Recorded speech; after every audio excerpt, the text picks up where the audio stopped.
जय हिंद साथियों, स्वागत करता हूं आपके अपने YouTube channel PS defence study पर। साथियों, आज चुके एक नई वीडियो के साथ आज हम बात करेंगे। इस वीडियो के माध्यम से आप सभी के लिए जीके और जीएस के मोस्ट इंपोर्टेंट क्वेश्चनों पर डिस्कस करने वाले हैं, जो आपके एसएससी सीएचएसएल एग्जाम की दृष्टि से बहुत ही महत्वपूर्ण सभी प्रश्न होने वाले हैं। आपको पता है हमारे एग्जाम शुरू हो चुके हैं, यानी कि आज से हमारे एग्जाम शुरू हो चुके हैं। आपके जो एग्जाम है वो आपके 12 जुलाई तक चलने वाले हैं, यानी कि हमारे एग्जाम है वो टोटल 12 दिन तक चलने वाले हैं। तो आपको पता है उनके अंदर जो शिफ्ट होंगी, उन शिफ्टों के अंदर साथियों आपको ये सभी क्वेश्चन देखने को भी मिल सकते हैं। लगातार पिछले कई वर्षों से ये सभी क्वेश्चन पूछे भी जा चुके हैं, यानी कि इस वीडियो के अंदर ये सभी क्वेश्चन बहुत ही महत्वपूर्ण होने वाले हैं, चाहे आप किसी भी प्रकार के एग्जाम की तैयारी कर रहे हो। इसलिए आज की इस वीडियो में जितने भी हम यहाँ पे क्वेश्चन करवाएंगे वो सभी क्वेश्चन सभी एग्जाम की दृष्टि से बहुत ही इंपॉर्टेंट होने वाले हैं। इसलिए आपको वीडियो को बिना स्किप बिना आपको पूरा अंत तक जरूर देखना है। अगर आपको वीडियो के कोई भी क्वेश्चंस में डाउट्स हो, उस डाउट्स को हमें कमेंट सेक्शन में पूछिए, जिससे हम आपके जो भी डाउट्स हैं उनको यहाँ पे ले सके। ठीक है, तो बात करते हैं इन क्वेश्चनों पर। देखिए, पहला क्वेश्चन आपको स्लाइड पे दिख रहा होगा। पहले क्वेश्चन पर चलते हैं। पहला क्वेश्चन हमको क्या है, क्या दे रखा है। देखिए, विष्णु गोविंद जो का संबंध किस वाद्यंत्र से है। हमसे पूछा है क्वेश्चन के अंदर, विष्णु गोविंद जो का संबंध है वो किस वाद्यंत्र से है। किससे है साथियों, ये आपका हो जाएगा किससे, वायलिन से। ठीक है, तो बात करें इस क्वेश्चन के राइट आंसर की, तो इस क्वेश्चन का राइट आंसर आपका हो जाएगा ऑप्शन नंबर ए। बढ़ते हैं नेक्स्ट क्वेश्चन पर। देखिए, नेक्स्ट क्वेश्चन हमको क्या दे रखा है। देखिए साथियों, जनगणना 2011 के अनुसार किस संघ शासित प्रदेश की जनसंख्या वृद्धि दर सबसे कम है। यानी कि यहाँ पर हमसे पूछा है कि 2011 की जनगणना के अनुसार किस संघ की, यहाँ पर प्रदेश की जो जनसंख्या वृद्धि है वो सबसे कम है, यानी कि डाउन है। किसकी है, ये आपकी हो जाएगी लक्षद्वीप की। ठीक है, तो बात करें इस क्वेश्चन के राइट आंसर की, तो इस क्वेश्चन का राइट आंसर आपका हो जाएगा ऑप्शन नंबर ए। बढ़ते हैं नेक्स्ट क्वेश्चन पर। देखिए, नेक्स्ट क्वेश्चन हमको क्या दे रखा है, जनगणना 2011 के अनुसार भारत में कुल कितने जिले शामिल है। यानी कि 2011 की जनगणना के अनुसार भारत के अंदर टोटल जो जिले हैं वो कितने, यानी कि हमारे भारत के अंदर जो 29 राज्य हैं उनके अंदर भी साथियों स्टेटों के अंदर जो हमारे जिले का इंक्लूड किए गए, यानी टोटल जिलों की यहाँ पे बात की गई है हमारे देश के अंदर, तो कितने जिले हो जाएंगे, ये हमारे हो जाएंगे यानी कि 640 जिले हमारे हैं, यानी कि पूरे देश के अंदर, भारत के अंदर। ठीक है, तो बात करें इस क्वेश्चन के राइट आंसर की, तो इस क्वेश्चन का राइट आंसर आपका हो जाएगा ऑप्शन नंबर ए।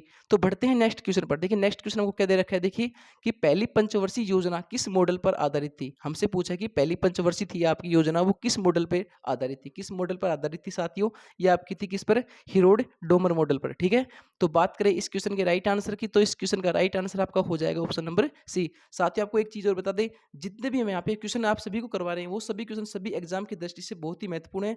चाहे आप किसी प्रकार के एग्जाम की तैयारी कर रहे हो, चाहे एसएससी, चाहे रेलवे, चाहे दिल्ली पुलिस, चाहे एनटीपीसी। ठीक है, उन सभी एग्जामों के अंदर साथियों ये सभी क्वेश्चन यहाँ पे पूछे भी जा चुके हैं और हम आपको प्रीवियस ईयर के क्वेश्चन भी यहाँ पे करवा रहे हैं। ठीक है, तो बढ़ते हैं नेक्स्ट क्वेश्चन की तरफ। देखिए, नेक्स्ट क्वेश्चन हमको क्या दे रखा है, पहली पंचवर्षीय योजना का मुख्य उद्देश्य था वो क्या था। हमसे क्वेश्चन के अंदर पूछा कि पहली पंचवर्षीय योजना का जो मुख्य उद्देश्य था वो क्या था।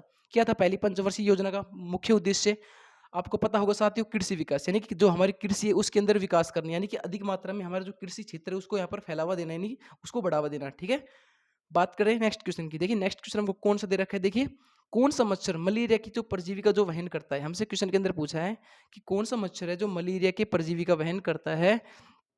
तो बात करें इस क्वेश्चन के राइट आंसर की, वो आपका हो जाएगा मादा एनेफिलीज, यानी मादा एनेफिलीज है वो हमारी इस चीज के अंदर वो हमारी परजीवी का वहन करता है। ठीक है, बढ़ते हैं नेक्स्ट क्वेश्चन की तरफ। देखिए, प्रथम फिलिप कोटलर राष्ट्रपति पुरस्कार से किसे सम्मानित किया गया था। किसे सम्मानित किया गया था साथियों, ये आपको किया गया था नरेंद्र मोदी जी को। ठीक है, हमारे जो नरेंद्र मोदी जी है साथियों, एकमात्र ऐसे नेता हैं जो सबसे ज्यादा उन्होंने विजिट किया है अधिक से अधिक देशों के अंदर। ठीक है, तो बात करें इस क्वेश्चन के राइट आंसर की, तो इस क्वेश्चन का राइट आंसर आपका हो जाएगा ऑप्शन नंबर डी। बढ़ते हैं नेक्स्ट क्वेश्चन की तरफ। देखिए, भारत में पहला मुगल सम्राट कौन था। हमसे क्वेश्चन के अंदर पूछा है कि भारत के अंदर जो हमारा पहला मुगल सम्राट हुआ था वो पहले कौन था। कौन था, वो आपका हो जाएगा बाबर, यानी कि बाबर हमारा भारत का पहला मुगल सम्राट के नाम से उनको यहाँ पे जाना जाता था। ठीक है, तो बात करें इस क्वेश्चन के राइट आंसर की, तो इस क्वेश्चन का राइट आंसर आपका हो जाएगा ऑप्शन नंबर ए।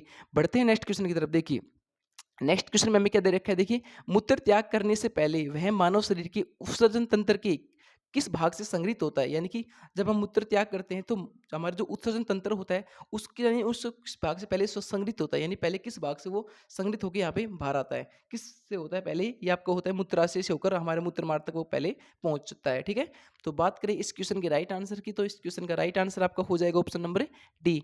बढ़ते हैं नेक्स्ट क्वेश्चन की तरफ। देखिए, नेक्स्ट क्वेश्चन हमको क्या दे रखा है, ओलंपिक के इतिहास में किस खिलाड़ी ने सर्वाधिक स्वर्ण पदक जीते। यानी कि ओलंपिक इतिहास के अंदर सबसे ज्यादा स्वर्ण पदक जीतने वाले हमारे खिलाड़ी है वो कौन है। कौन है, ये हमारी हो जाएंगे माइकल फिलिप्स। ठीक है, तो बात करें इस क्वेश्चन के राइट आंसर की, तो इस क्वेश्चन का राइट आंसर आपका हो जाएगा ऑप्शन नंबर ए। बढ़ते हैं नेक्स्ट क्वेश्चन की तरफ। देखिए नेक्स्ट क्वेश्चन में क्या दे रखा है, विश्व का सबसे ऊंचा है पठार कौन सा है। सबसे ऊंची पठार की यहाँ पे बात हुई है, तो आपका हो जाएगा कौन सा, तिब्बती पठार। ठीक है, तो बात करें इस क्वेश्चन के राइट आंसर की, तो इस क्वेश्चन का राइट आंसर आपका हो जाएगा ऑप्शन नंबर ए।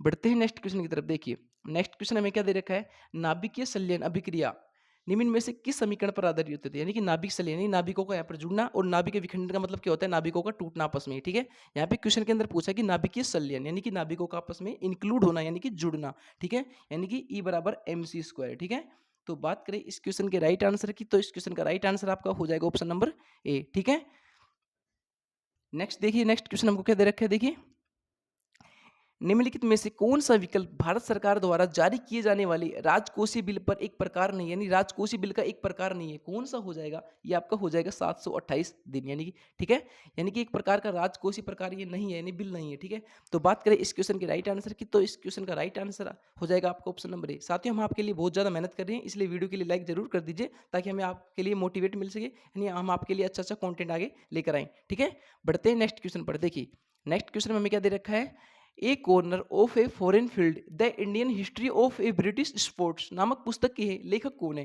कौन है साथियों, ये आपके हो जाएंगे कौन, रामचंद्र गुहा। ठीक है, तो बात करें इस क्वेश्चन के राइट आंसर की, तो इस क्वेश्चन का राइट आंसर आपका हो जाएगा ऑप्शन नंबर डी। बढ़ते हैं नेक्स्ट क्वेश्चन की तरफ। देखिए नेक्स्ट क्वेश्चन में हमें क्या दे रखा है, निम्नलिखित में से किसे बंगाल में मुस्लिम पुनर्जागरण के जनक के रूप में जाना जाता है। किसको जाना जाता है पुनर्जागरण के जनक के रूप में, या आपकी जानते किसे, नवाब अब्दुल लतीफ खान को। ठीक है, तो बात करें इस क्वेश्चन के राइट आंसर की, तो इस क्वेश्चन का राइट आंसर आपका हो जाएगा ऑप्शन नंबर बी। बढ़ते हैं नेक्स्ट क्वेश्चन की तरफ। देखिए नेक्स्ट क्वेश्चन में हमें क्या दे रखा है, विजयवाड़ा शहर निम्नलिखित में से किस नदी के किनारे पर स्थित है। हमसे पूछा है कि विजयवाड़ा शहर है वो किस नदी के किनारे पर स्थित है। किस नदी के किनारे पर स्थित है, ये हमारी कृष्णा नदी के किनारे पर स्थित है। ठीक है, तो बात करें इस क्वेश्चन के राइट आंसर की, तो इस क्वेश्चन का राइट आंसर आपका हो जाएगा ऑप्शन नंबर ए। ठीक है, बढ़ते हैं नेक्स्ट क्वेश्चन की तरफ। नेक्स्ट क्वेश्चन में हमें क्या दे रखा है, उस समय ब्रिटिश भारत का तत्कालीन गवर्नर जनरल कौन था जब सती प्रथा अवैध और दंडनीय घोषित की गई थी। कौन था उस समय, ये हमारे कौन थे साथियों, लॉर्ड विलियम बेंटिंग। ठीक है, तो बात करें इस क्वेश्चन के राइट आंसर की, तो इस क्वेश्चन का राइट आंसर आपका हो जाएगा ऑप्शन नंबर बी। बढ़ते हैं नेक्स्ट क्वेश्चन की तरफ। देखिए नेक्स्ट क्वेश्चन में हमें क्या दे रखा है, इसको ध्यान से देखना है।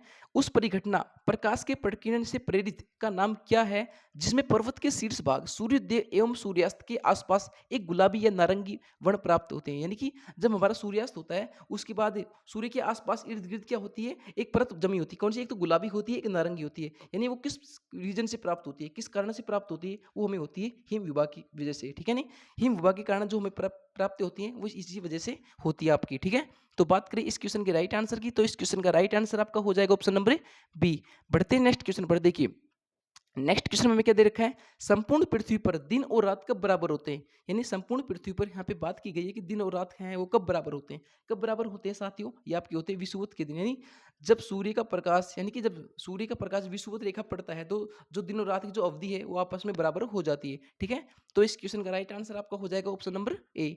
बढ़ते हैं नेक्स्ट क्वेश्चन पर। देखिए अमेरिकी वैज्ञानिक एडविन हब्बल का नाम निम्नलिखित में से किस सिद्धांत से जुड़ा हुआ है। यानी कि अमेरिकी वैज्ञानिक हब्बल का नाम है वो किस सिद्धांत से यहाँ पे जुड़ा हुआ है। किस सिद्धांत से जुड़ा है साथियों, बिग बैंग सिद्धांत से। बिग बैंग सिद्धांत को आपको पता होगा, आपने 11th-12th में पढ़ा होगा। ठीक है, नेक्स्ट क्वेश्चन पर चलते हैं। नेक्स्ट क्वेश्चन में क्या दे रखा है, देखिए रसायन विज्ञान में 2 बार नोबेल पुरस्कार प्राप्त करने वाले विश्व के एकमात्र वैज्ञानिक कौन थे। यानी कि रसायन विज्ञान के अंदर 2 बार नोबेल पुरस्कार से सम्मानित कौन है, हमारे कौन वैज्ञानिक हैं, कौन से हैं हमारे, ये फ्रेडरिक सेंगर। ठीक है, तो बात करें इन क्वेश्चन के राइट आंसर की, तो इस क्वेश्चन का राइट आंसर आपका हो जाएगा ऑप्शन नंबर सी। पढ़ते हैं नेक्स्ट क्वेश्चन पर। देखिए वीरेंद्र सहवाग के अलावा केवल एक भारतीय बल्लेबाज ने टेस्ट क्रिकेट में 13 शतक बनाया, इस बल्लेबाज का नाम बताइए। यानी कि देखिए क्रिकेट इतिहास के अंदर यानी कि 300 रन बनाने वाले कौन से खिलाड़ी हैं, कौन से खिलाड़ी हैं, ये आपके हो जाएंगे करुण नायर। यानी कि ऐसे बल्लेबाज हैं जिन्होंने 13 शतक लगाया। ठीक है, तो बात करें इस क्वेश्चन के राइट आंसर की, तो इस क्वेश्चन का राइट आंसर आपका हो जाएगा ऑप्शन नंबर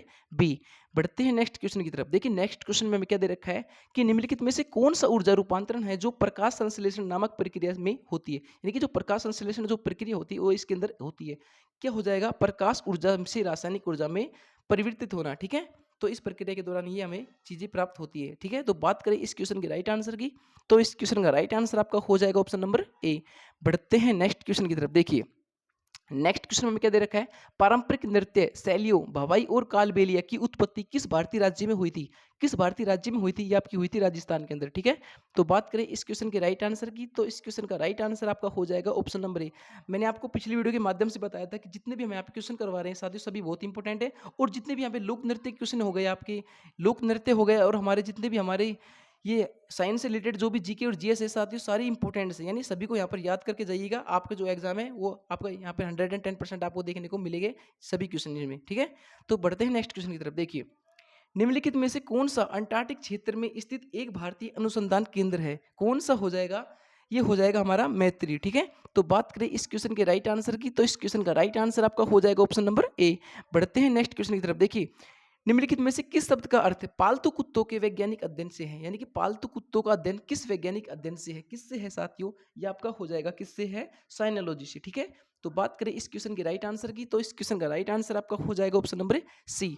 बढ़ते हैं नेक्स्ट क्वेश्चन की तरफ। देखिए, पर्यटक स्थल अक्कू घाटी दक्षिण भारत के निम्नलिखित में से किस शहर के निकट स्थित है? किस शहर के निकट स्थित है साथियों? ये आपकी हो जाएगी विशाखापट्टनम, यानी विशाखापट्टनम के साथ ये स्थित है, ठीक है। तो बात करें इस क्वेश्चन के राइट आंसर की, तो इस क्वेश्चन का राइट आंसर आपका हो जाएगा ऑप्शन नंबर बी। बढ़ते हैं नेक्स्ट क्वेश्चन की तरफ। देखिए, ठोस कार्बन डाइऑक्साइड का सामान्य नाम क्या है?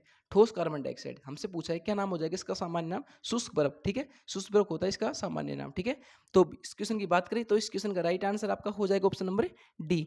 बढ़ते हैं नेक्स्ट क्वेश्चन की तरफ। देखिए, लगभग 600 वर्षों तक परित्याग रहने के बाद सांची स्तूप की खोज किस वर्ष की गई थी? किस वर्ष हुई थी साथियों? यह आपकी हुई थी लगभग हमारी 1818 के अंदर, ठीक है। तो बात करें इस क्वेश्चन के राइट आंसर की, तो इस क्वेश्चन का राइट आंसर आपका हो जाएगा ऑप्शन नंबर बी। देखिए, आखिरी क्वेश्चन इस वीडियो का आज क्या है कि लाल कृतियों में यानी लाल कृमियों में नामक खालिस्तान नामक एक संरचना होती है जो उसका एक भोजन पसीने में उसकी सहायता करती है, यानी भोजन पचाने में ये उनकी सहायता करती है। क्या होती है साथियों? ये आपकी होती है पकवास यानी गीजड़, ठीक है। यानी कि यानी भोजन को यानी कि भोजन को ये पीसने में उनकी सहायता करती है, ठीक है। तो बात करें इस क्वेश्चन के राइट आंसर की, तो इस क्वेश्चन का राइट आंसर आपका हो जाएगा ऑप्शन नंबर बी, ठीक है। तो दोस्तों ये थे आज की इस वीडियो के अंदर आप सभी के लिए जीके और जीएस के मोस्ट इंपोर्टेंट क्वेश्चन, ठीक है। आपको रोजाना हमारे चैनल के माध्यम से रेगुलर क्लासेस मिल रही होगी, ताकि जो आपकी एसएससी की तैयारी है वो एक बेहतरीन और एक अच्छी लेवल पर हो सके। तो मिलते हैं किसी नेक्स्ट जीके और जीएसएस की क्लासेस में, जब तक के लिए जय हिंद, जय भारत।